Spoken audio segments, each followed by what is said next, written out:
4 centuries, one date has dominated history books: 1492. Christopher Columbus sails west and discovers America.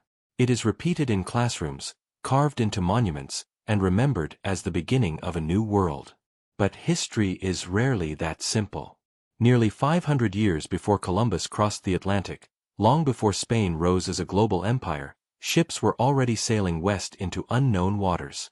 They were not large royal vessels. They were Viking longships. Lean, flexible, built for both rivers and oceans. Powered by sail and oars. Designed to survive the violent waves of the North Atlantic. The Vikings are often remembered as raiders, men who attacked monasteries and struck fear into coastal Europe. But that image tells only half the story. They were also explorers.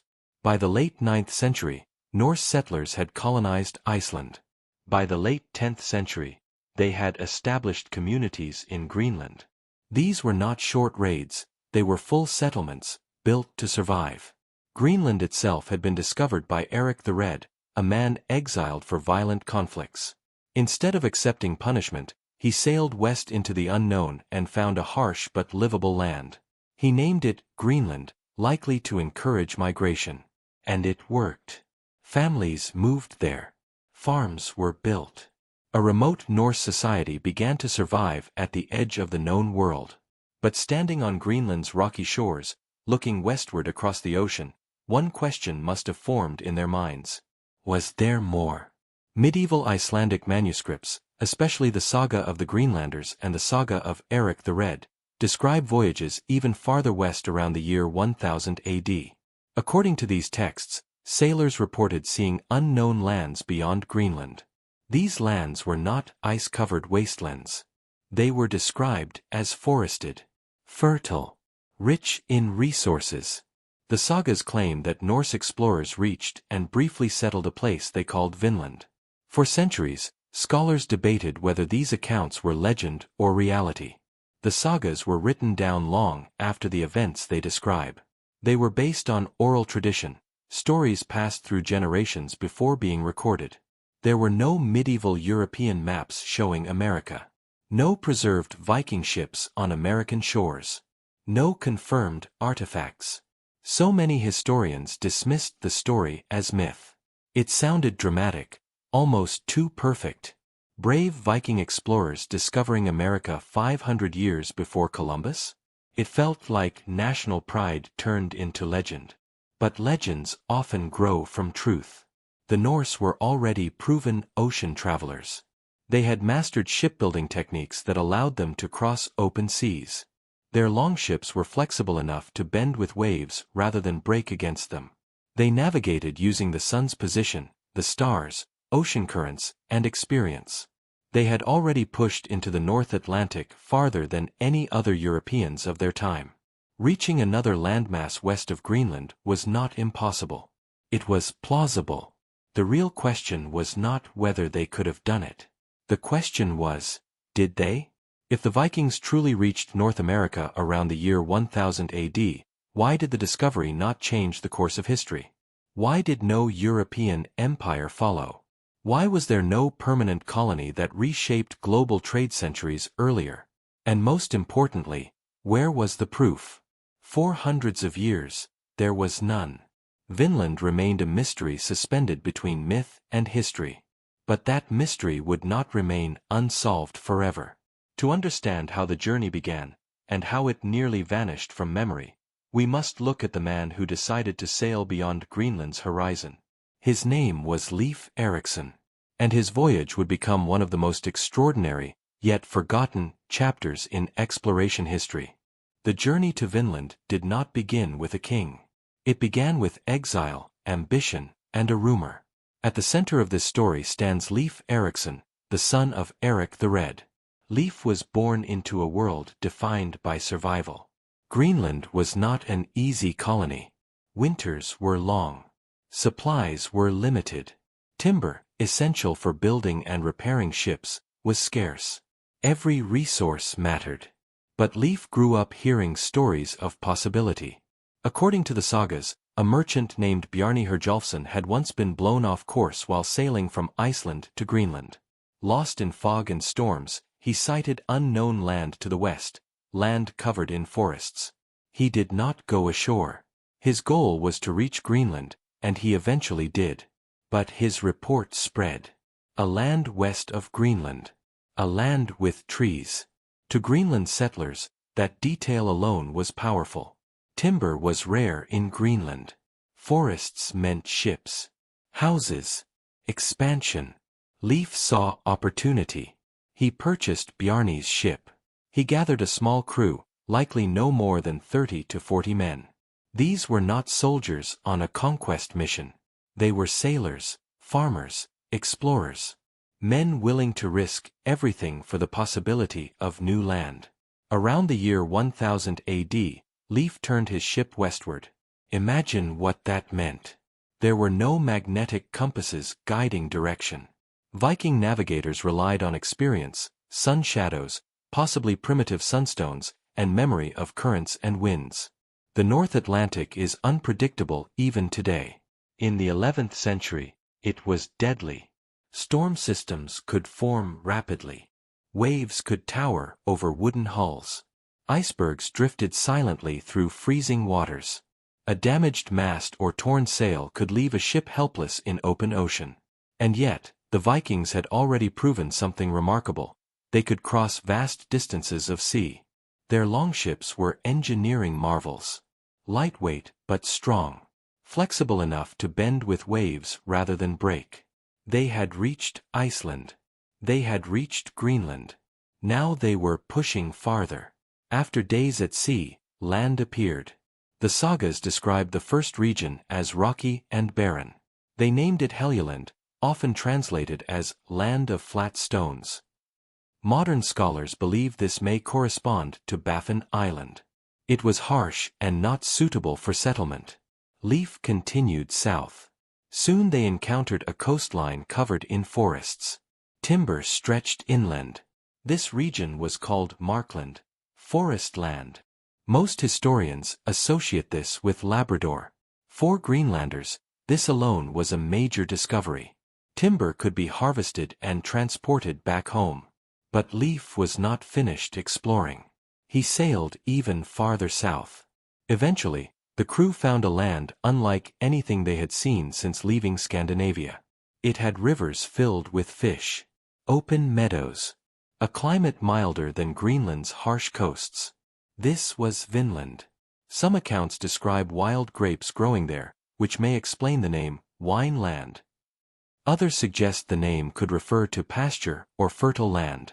Regardless of the exact meaning, the message was clear. This place was rich. Leif and his crew decided to stay for a time.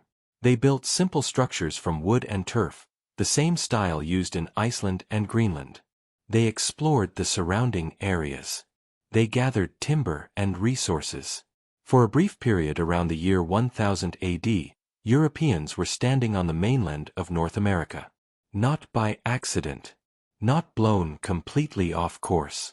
But through deliberate exploration.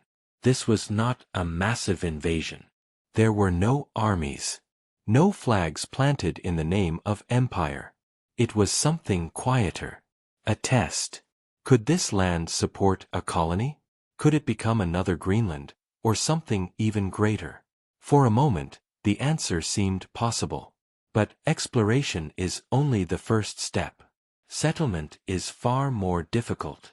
And Vinland would soon prove that discovery alone is not enough to change history. When Leif Erikson and his crew reached Vinland, they did not see a battlefield. They saw opportunity. After years of surviving in the harsh environment of Greenland, this land must have felt almost generous.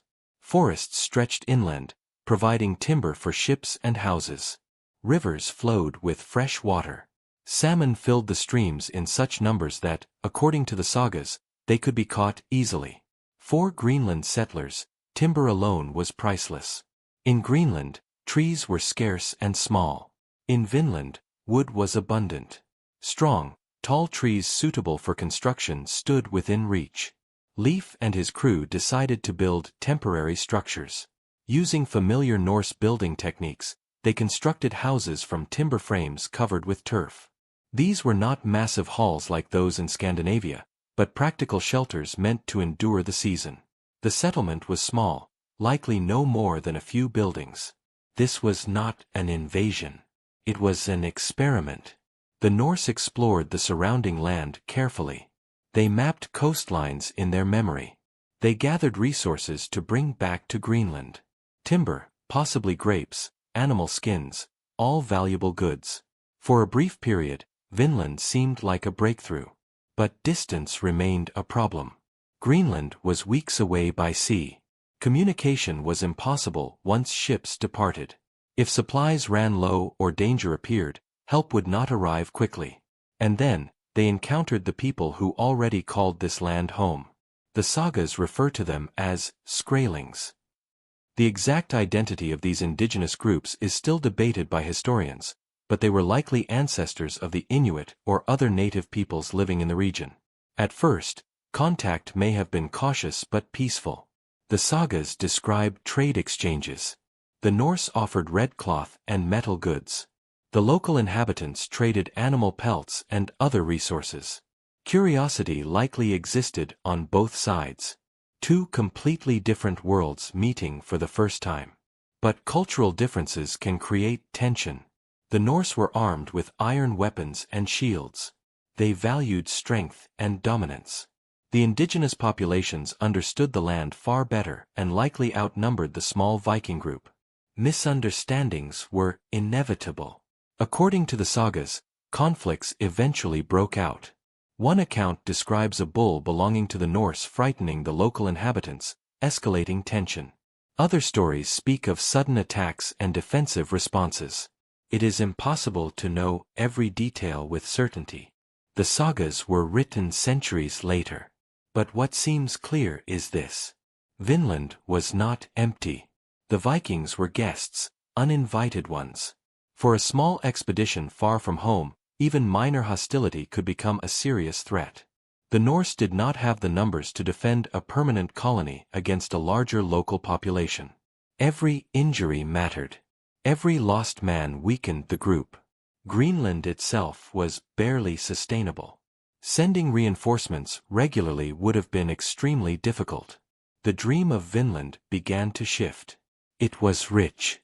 It was promising. But it was not secure.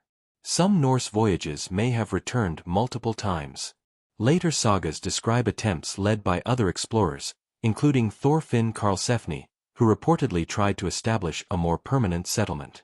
But even those efforts struggled. Isolation, distance, and resistance made long-term colonization nearly impossible. Eventually, the Norse made a practical decision. They would not conquer Vinland. They would not build an empire there. They would take what resources they could, timber, knowledge, experience, and sail back to Greenland. And with that decision, Vinland began to fade. Not destroyed. Not erased. But abandoned. The land remained. The rivers continued to flow. The forests stood untouched by European settlement for centuries more. The Vikings had crossed the Atlantic. They had proven it could be done. They had stepped onto the mainland of North America around the year 1000 AD. But stepping onto land is not the same as transforming it. Discovery alone does not guarantee dominance. And so, Vinland became something unusual in history. A confirmed achievement that almost disappeared from memory. The Norse returned home. Stories were told. Sagas were passed down. But Europe did not follow. The Atlantic remained, for most of the continent, a mysterious and dangerous boundary. Vinland had shown what was possible. But the world was not yet ready to change. Make sure to like to support the channel. Thumbs up. Don't forget to subscribe so you won't miss new episodes about Vikings and historical sagas. Click the bell icon to get notifications for every new video. And leave a comment speech balloon, we'd love to hear your thoughts.